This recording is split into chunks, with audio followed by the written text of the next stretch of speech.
41% yes on a U.S.-Iran peace deal. By May 31st, we find out who is right and who owes this audience an explanation. Just the facts. The U.S.-Iran permanent peace deal market sits at 41.5% yes, with over $735,000 in volume over the last 24 hours.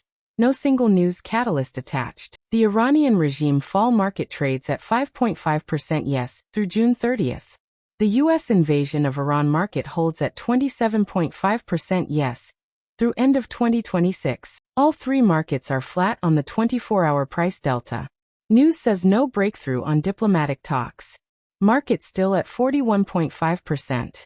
That gap is the story. Before we get to today's numbers, last episode analysts said 48% on Russia-Ukraine ceasefire by June 30th. It resolved at 100%. Analysts, defend that or admit it. I was wrong for the right reasons. I discounted the speed of back-channel pressure, not the direction. The base rate for forced ceasefires historically runs under 50%, and this one beat it. I update the model. Noted.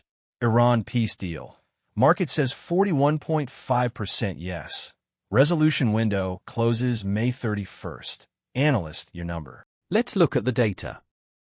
52% yes. The market is wrong because it underweights the active Omani back channel and the deadline pressure that compresses both governments toward concessions. Analyst says 52%.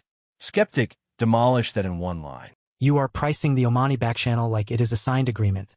The base rate for permanent peace deals in active proxy conflict zones inside a 30-day window is under 3%, and that is not an opinion. Skeptic, your number on the peace deal. 30% yes, and even that feels generous. But here's what nobody is saying.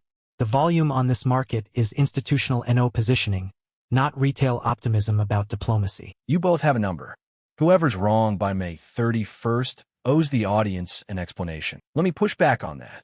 Analyst, if the liquidity is stacked on NO, as Skeptic claims, does that change your 52? Liquidity position does not determine resolution direction. Large NO positions hedge geopolitical exposure. They do not predict diplomatic outcomes.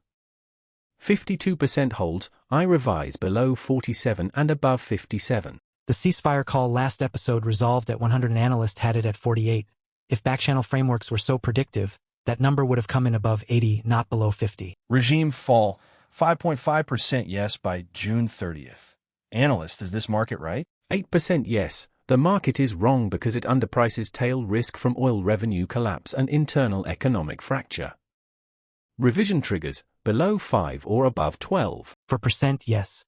Regimes at this isolation level do not collapse from economic pressure alone inside 50 days. Every historical comparator says this resolves NO without a major external shock. All three markets flat on price, all running heavy volume. Skeptic, if smart money is short the peace deal, is the invasion market at 27.52 cheap? 35% yes on invasion. 27.5 underweights military prepositioning data, and this administration's demonstrated willingness to escalate when diplomacy stalls. 20% yes on invasion.